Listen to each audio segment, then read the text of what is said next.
के छैया दिल मोर तोर नावा जपत रहे।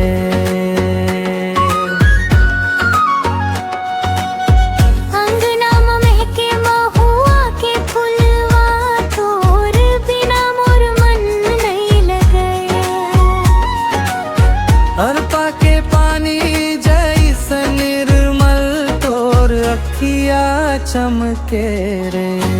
आजा संगी हाथ धरे रही वो जगो जन्म संग दीवावो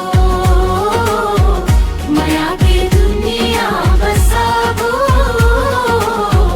माया के दुनिया बसावो।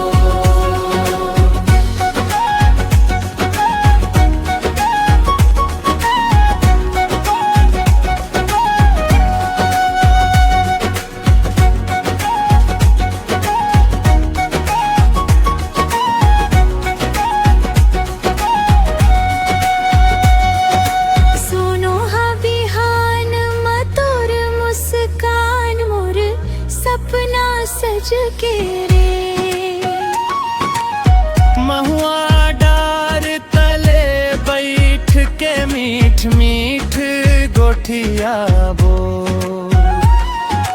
बांसुरी के सुर संग संग दिल के बात सुनाबो। रिम झिम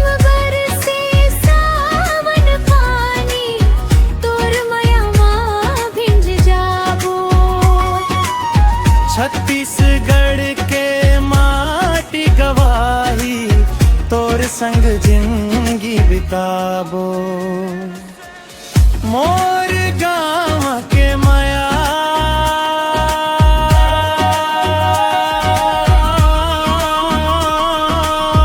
तोर हंसी के छैया तोर संग मोर सपना सजई।